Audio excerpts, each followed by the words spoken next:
नमस्कार, स्वागत है आपका हमारे अमृत विचारधारा यूट्यूब चैनल में। मित्रों, बहुत समय पहले की बात है। भारतवर्ष में एक विशाल और समृद्ध राज्य हुआ करता था जिसका नाम स्वर्णपुरी था। इस राज्य पर राजा भीमसेन का शासन था। राजा भीमसेन एक बहादुर और दयालु राजा थे। उनकी पत्नी कमलावती सुंदरता और बुद्धिमत्ता की प्रतिमूर्ति थी। राजा और रानी का प्रेम और उनका अपने प्रजा के प्रति समर्पण पूरे राज्य की प्रजा के लिए कुछ नहीं था। स्वर्णपुरी राज्य धन धान्य से परिपूर्ण था। यहाँ के लोगों का जीवन खुशियों से परिपूर्ण था। राजा भीमसेन का शासन सभी को प्रिय था। एक दिन राजा भीमसेन के दरबार में राज्य के कुछ किसान अपनी फरियाद लेकर आए। किसानों ने राजा को बताया कि उनके खेतों की फसलें रातों रात सूख गई हैं और ज़मीनों पर अजीबोगरीब निशान बन गए हैं। ये निशान किसी विशाल जानवर के पंजों के समान हैं। किसानों की फरियाद सुनकर राजा भीमसेन ने इसकी जांच करने के लिए अपने सबसे विश्वसनीय सैनिकों को भेजा। लेकिन जब दूसरे दिन सैनिक वहां से वापस लौट कर आए तो उनके चेहरों पर डर के भाव झलक रहे थे। सैनिकों ने राजा भीमसेन को बताया कि वहां जाकर किसानों के खेतों में उन्हें अजीब तरह की आवाज़ें सुनाई दे रही थीं, जैसे कोई रो रहा हो, लेकिन वहाँ कोई दिखाई नहीं दिया। इस घटना से पूरे राज्य में एक डर का माहौल पैदा हो गया। राज्य का हर नागरिक डर के साये में जीने लगा। एक दिन रानी कमलावती देवी ने एक अजीब सपना देखा। उन्होंने सपने में देखा कि एक सुनहरे रंग का पंछी उनके महल के ऊपर मंडरा रहा है और अपनी भाषा में बोल रहा है कि स्वर्णपुरी नगर पर बहुत बड़ा संकट आने वाला है। राजा भीमसेन को सच्चाई का पता लगाना चाहिए, नहीं तो सब कुछ खत्म हो जाएगा। रानी कमलावती पक्षियों की भाषा जानती थीं। रानी ने जैसे ही उस सुनहरे पंछी से कुछ पूछना चाहा, वह अचानक गायब हो गया। सुबह उड़ते ही रानी कमलावती ने राजा भीमसेन को सब सपने वाली सारी सच्चाई बताई। राजा ने उसी समय फैसला किया कि वह इस रहस्य का पता जरूर लगाएंगे।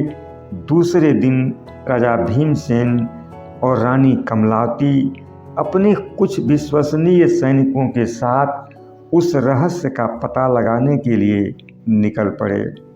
कुछ दूर चलने के बाद एक बीहड़ जंगल पड़ा।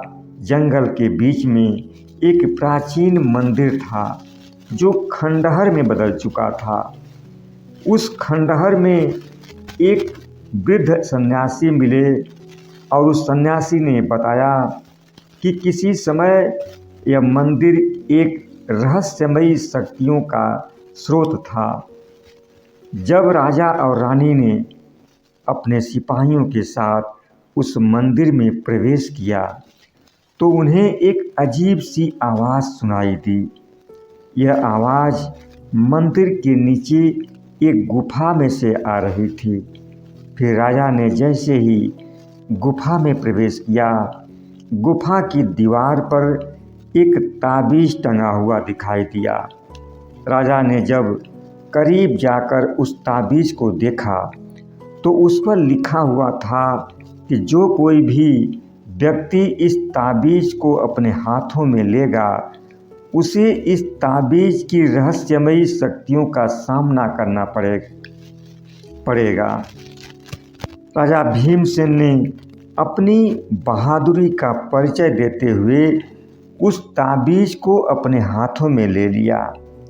ताबीज़ को स्पर्श करते ही उस अंधेरी गुफा में अचानक एक प्रकाश फैल गया।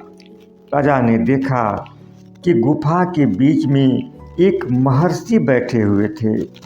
उस महर्षि ने राजा की ओर देखा। उनकी आंखों में एक अजीबोगरीब चमक थी। फिर उस महर्षि ने राजा भीमसेन को बड़े शांत स्वर में कहा, राजन, यह ताबीज एक शापित ताबीज है। इसकी वजह से आपके पूरे राज्य पर भयंकर संकट आ सकता है।